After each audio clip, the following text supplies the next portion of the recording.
Hi guys, எல்லாருக்கும் வணக்கம். Welcome to our YouTube channel VR education hub. இன்றைக்கி நம்ம பார்க்க போகிறது இந்தியன் பாலிட்டியில் இருக்க ரிமைனிங் கொஷின்ஸ் தான் நம்ம பார்க்க போகிறோம். ஓகேவா?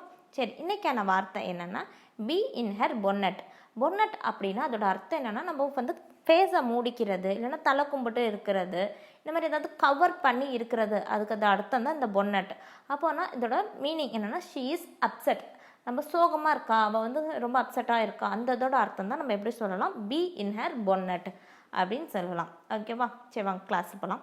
இன்றைக்கி வந்து நம்ம 301 கொஷின்லேருந்து தான் ஸ்டார்ட் பண்ணுறோம். அப்போ இதுக்கு முன்னாடி நம்ம ஒரு 300 கொஷின்ஸை கம்ப்ளீட் பண்ணிட்டோம். அந்த கொஷின்ஸ் யாராவது பார்க்கல அப்படின்னா அதோட லிங்க் வந்து கீழே டிஸ்கிரிப்ஷன் லிங்க் கொடுக்குது. நம்ம ஐ பட்டன் லிங்க், அதோட ப்ளேலிஸ்ட்டுக்கான லிங்க் வந்து ப்ரொவைட் பண்ணலாம். அதில் நீங்கள் கிளிக் பண்ணி போய் பார்த்துக்கோங்க. ஓகேவா? அதாவது பாலிட்டியில் இருக்க இம்பார்ட்டண்டான ஒரு 400 கொஷின்ஸ் தான் நம்ம பார்க்க போகிறோம். இந்த மாதிரி கொஷின்ஸாக நம்ம ஏன் பார்க்குறோன்னா, இந்த மாதிரி கொஷின்ஸை பார்க்குறப்ப நமக்கு ஒரு ஐடியா கிடைக்கும், இந்த மாதிரி தான் எக்ஸாமில் வந்து கொஷின் வரும் அப்படின்னு. அது மட்டும் இல்லாமல் நம்ம இந்த ஆப்ஷனை டிஸ்கஸ் பண்ணுறப்போ நமக்கு வந்து 1 or 2 வந்து மோராகவே நமக்கு இன்ஃபர்மேஷனாக கேதர் பண்ணிக்கவும் யூஸ்ஃபுல்லாக இருக்கும். சரி, வாங்க கொஷின்ஸ் பார்க்கலாம். Who among the following fondly known as chief architect of Indian Constitution? நம்ம கான்ஸ்டியூஷனோட முதன்மை சிற்பி அப்படின்னு அழைக்கப்படுறவர் யார், அறியப்படுறவர் யாருன்னா நம்ம பிஆர் அம்பேத்கர். ஓகேவா? அடுத்து, which of the following word was added in the preamble of the Constitution by the 42nd Amendment Act 1976? அதாவது 42வது அமெண்ட்மெண்ட்டில் எந்த வார்த்தையை சேர்த்துருக்காங்க அப்படின்னு தான் கேட்டிருக்காங்க. நம்மளுக்கு தெரியும் 42ல் எந்த வார்த்தையை சேர்த்துருக்காங்கன்னு, எஸ்எஸ்ஐ. இந்த 3 தான் 42வது அமெண்ட்மெண்ட்டில் ப்ரையாம்பலில் சேர்த்த வார்த்தை. எஸ்னா என்ன, சோஷியலிஸ்ட். இன்னொரு எஸ்ஸுக்கு அர்த்தம் செக்குலர். அடுத்து ஐனா இன்டெகிரிட்டி. ஓகேவா? அப்போ போத் ஏ அண்ட் பி. சர்வோஜன்ற வார்த்தையும் நம்மளோட ப்ரையாம்பிளில் இருக்குது. ஆனால் அது வந்து ஆரம்பத்திலேயே ப்ரையாம்பிள் எப்போ அடாப்ட் பண்ணாங்களோ அப்போயே அதை சேர்த்துட்டாங்க. ஓகேவா? அடுத்து, the concept of 5-year plan was borrowed in our constitution from which of the following country? எந்த கண்ட்ரிலேருந்து நம்ம வந்து 5-year பிளானை எடுத்தோம் அப்படின்னா ரஷ்யா. ரஷ்யாவிலேருந்து நம்ம 2 எடுத்துருப்போம். ஒன்று 5-year பிளானு, இன்னொன்று வந்து நம்மளோட ஃபண்டமெண்டல் டியூட்டிஸ். இது ரெண்டுமே நம்ம ரஷ்யாவிலேருந்து பாரோ பண்ணியிருப்போம். The procedure of amendment of the constitution and election of a member of Rajya Sabha is borrowed from the constitution of India. எந்த கான்ஸ்டியூஷன்லேருந்து நம்ம வந்து ராஜ்யசபாவோட எலெக்ஷனும் அதுக்கப்புறம் நம்மளோட அமெண்ட்மெண்ட் ப்ரொசீஜரையும் நம்ம பாரோ பண்ணியிருக்கோம் அப்படின்னா சவுத் ஆஃப்ரிக்காலேருந்து நம்ம அதை ரெண்டையும் பாரோ பண்ணியிருப்போம். அடுத்து, which of the following feature of the Indian Constitution is not borrowed from the Constitution of Britain? பிரிட்டனில் இருந்து பாரோ பண்ணாதது எதுனா டிபிஎஸ்பி. ஏன்னா டிபிஎஸ்பியை வந்து நம்ம அயர்லாண்ட்லேருந்து பாரோ பண்ணியிருப்போம். எங்கேருந்து? அயர்லாண்ட்லேருந்து தான் டிபிஎஸ்பியை நம்ம பாரோ பண்ணியிருப்போம். அடுத்து, who among the following proposed preamble before the drafting committee of the constitution? நம்ம கான்ஸ்டியூஷனோட ப்ரையாம்பிளை யார் ப்ரப்போஸ் பண்ணா? இதுவும் நம்ம நிறைய தடவை பார்த்த கொஷின்ஸ் தான். ஜவஹர்லால் நெஹ்ரு. அடுத்து, the constitution of India repealed which of the following act and became the country's fundamental governing document? நம்மளோட இதில் முக்கியமான எந்த ஆக்ட் வந்து நம்ம கான்ஸ்டியூஷனுக்கு மிகவும் முக்கியமான காரணமாக இருந்திருக்கு அப்படின்னா கவர்மெண்ட் ஆஃப் இந்தியா ஆக்ட் 1935. இதை தான் நம்ம என்னென்னு அழைப்போம், ப்ளூ பிரிண்ட்டுன்னு அழைப்போம். இந்த கொஷினும் நம்ம நிறைய தடவை பார்த்துட்டோம். The Constitution Assembly took how many years to complete its historic task of drafting the Constitution for an independent India? நம்மளோட இந்தியா கான்ஸ்டியூஷன் இருக்கு இல்லையா, அது எத்தனை நாள் எடுத்துக்கிட்டாங்க ப்ரிப்பேர் பண்ண அப்படின்னா அரவுண்ட் 3 years. கரெக்டாக பார்க்க போனால் 2 வருஷம் 11 மாதம் அடுத்து 18 நாட்கள் எடுத்துக்கிட்டாங்க. ஓகேவா? அது around 3 years. Next question, who among the following was appointed as the temporary president of Constitution Assembly? தற்காலிக பிரசிடெண்ட்டாக யார் இருந்தார்னா சச்சிதானந்த சின்ஹா. அதாவது கான்ஸ்டியூஷன் அசம்பிளி 9 டிசம்பர் ஓகேவா 1946 ஃபவுண்ட் பண்ணுவாங்க. அன்னைக்கு தான் இவர் இருப்பார். அடுத்து வந்து 11ஆம் தேதி அடுத்த மீட்டிங் கூடுவாங்க. அப்போ யாருன்னா ராஜேந்திர பிரசாத்தை பர்மனண்ட் பிரசிடெண்ட்டாக தேர்ந்தெடுப்பாங்க. ஓகேவா? தற்காலிகம்னா சச்சிதானந்த சின்ஹா, அடுத்து பர்மனண்ட்னா doctor Rajendra Prasad. Okay. Who among the following person is not the member of drafting committee appointed on the 29 August 1947? அதாவது டிராஃப்டிங் கமிட்டியில் யார் அங்கமாக இல்லை அப்படின்னா விடி கிருஷ்ணமாச்சாரி அங்கமாக இல்லை. இந்த விடி கிருஷ்ணமாச்சாரி வந்து கான்ஸ்டியூஷன் அசம்பிளி இருக்கு இல்லையா, அதில் ஒரு அங்கமாக இருப்பார். ஓகேவா? ஆனால் டிராஃப்டிங் கமிட்டியில் அவர் அங்கமாக இல்லை. அதே டிராஃப்டிங் கமிட்டியில் அங்கமாக இருக்க ஒரு கிருஷ்ணமாச்சாரி இருக்கார். அவர் யாருன்னா டிடி கிருஷ்ணமாச்சாரின்றவர் டிராஃப்டிங் கமிட்டியில் ஒரு அங்கம். ஓகேவா? பாக்கி எல்லாருமே இவங்க எல்லாமே டிராஃப்டிங் கமிட்டியில் ஒரு அங்கமாக தான் இருப்பாங்க. ஓகேவா? Which of the following constitutional amendment provide extension of reservation to SCs, STs another 10 years? இன்னொரு 10 வருஷத்துக்கு எஸ்சி எஸ்டியோட ரிசர்வேஷனை கூட்டுனது இன்க்ரீஸ் பண்ண அமெண்ட்மெண்ட் எதுன்னு தான் கேட்டிருக்காங்க. எதுனா அமெண்ட்மெண்ட் 45, 45வது அமெண்ட்மெண்ட் ஆக்டில் தான் ஒரு 10 வருஷத்துக்கு கூட அவங்களோடதை இன்க்ரீஸ் பண்ணியிருப்பாங்க. ஓகேவா? ரிசர்வேஷனை. அடுத்தது which of article of Indian constitution the president to appoint a commission to investigate the condition of backward classes in general and suggest ameliorative measures. அதாவது பேக்வேர்ட் கிளாஸுக்கு தேவையானதெல்லாம் ஆராய்ந்து அவங்களுக்கு தேவையானது என்ன செய்யணும் அப்படின்றதுக்கு சஜஸ்ட் பண்ணுறதுக்கு ஒரு கமிஷனை பிரசிடெண்ட் அப்பாயிண்ட் பண்ணுவார் இல்லையா?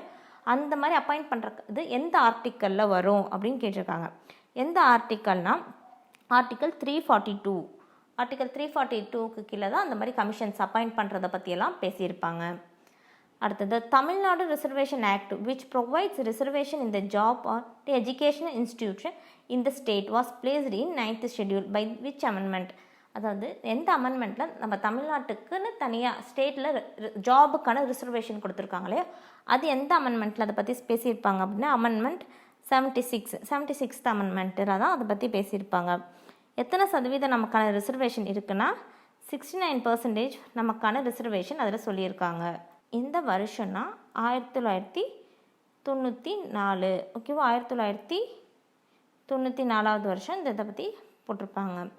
அடுத்து ரிசர்வேஷன் ஃபார் த எஸ்சிஸ் and STs in the parliament and state assemblies was extended up to 2010 by which of the following amendment? அதாவது நேரத்தை நம்ம பார்த்தது என்னென்னா அவங்களுக்கான ரிசர்வேஷனை எக்ஸ்டெண்ட் பண்ணது ஓவராலாக.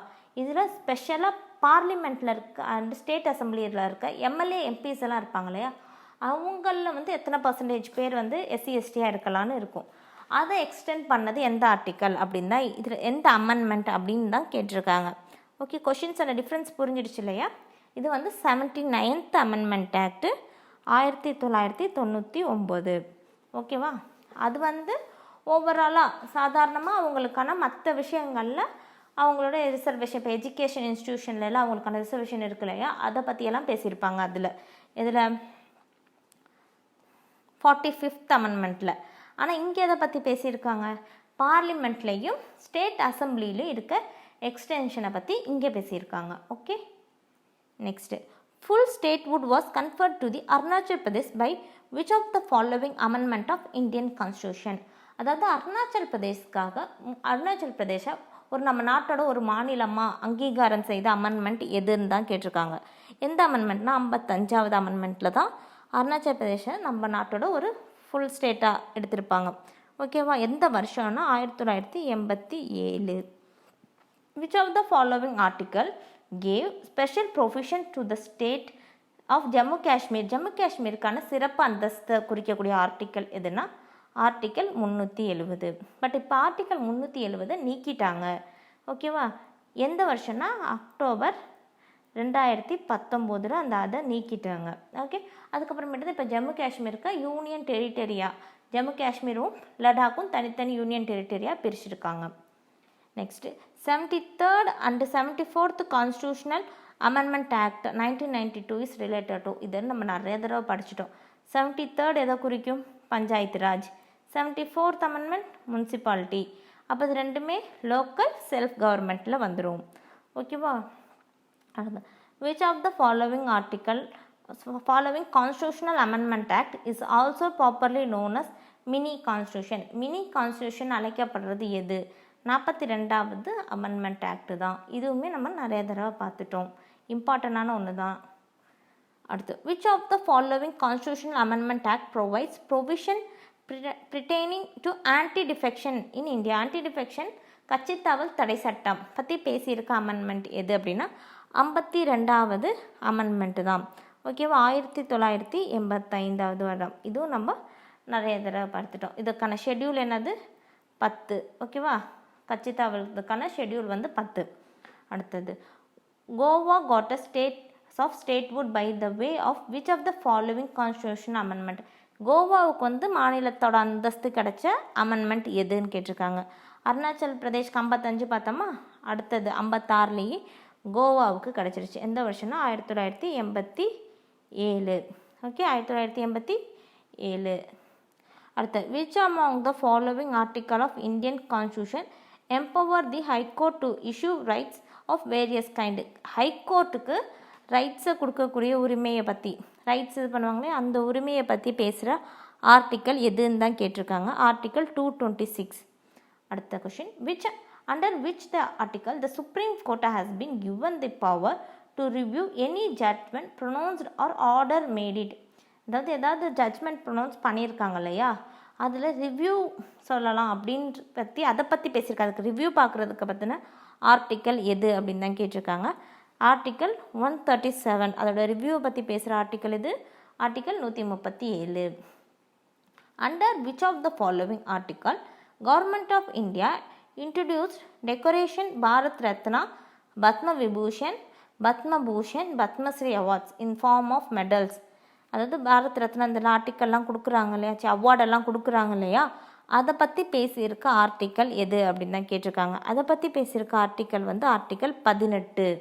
ஓகே, அப்போ நம்மனா ஏதாவது அவார்டு வாங்கணும் அப்படின்னா 18 வயசு ஆகிருக்கணும். இந்த மாதிரி அவார்டு வாங்கணும்னா 18 வயசு கம்ப்ளீட் பண்ணியிருக்கணும் அப்படின்னு ஞாபகம் வச்சுக்கலாம். அப்போ 18ன்ற ஆர்டிக்கல் ஞாபகம் வந்துடும்.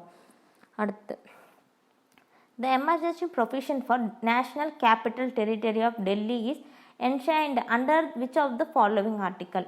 அதாவது டெல்லிக்குன்னு எமர்ஜென்சியில் சில இதெல்லாம் இருக்கும். ஏன்னா டெல்லி வந்து நம்மளோட கேபிட்டல் இல்லையா, அங்கே வந்து எமர்ஜென்சியை பற்றி எல்லாருக்கும் சொல்கிற மாதிரி அவங்களுக்கு சொல்லிட முடியாது. அவங்களுக்கு ஸ்பெஷலாக சில விதிமுறைகள் இருக்கும். அதை பற்றி பேசியிருக்க ஆர்டிக்கல் எதுன்னா ஆர்டிக்கல் 239A. அதை பற்றி பேசியிருக்க ஆர்டிக்கல் 239A. அடுத்த question, which of the following article of Indian Constitution provides for the composition of public service for the union and state?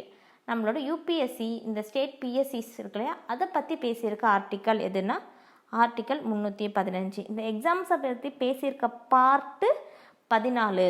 அப்போ ஆர்டிக்கல் 15 315 அப்படின்னு ஞாபகம் வச்சுக்கலாம். ஓகே ஓகே கைஸ், இன்றைக்கான கிளாஸ் இதோட ஓவர் ஆகிடுது.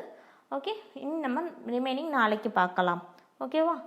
இது நம்ம கிளாஸ் உங்களுக்கு பிடிச்சிருக்குன்னா கண்டிப்பாக லைக் பண்ணிடுங்க. உங்களோட ஃப்ரெண்ட்ஸுக்கும் கண்டிப்பாக ஷேர் பண்ண மறந்துடாதீங்க.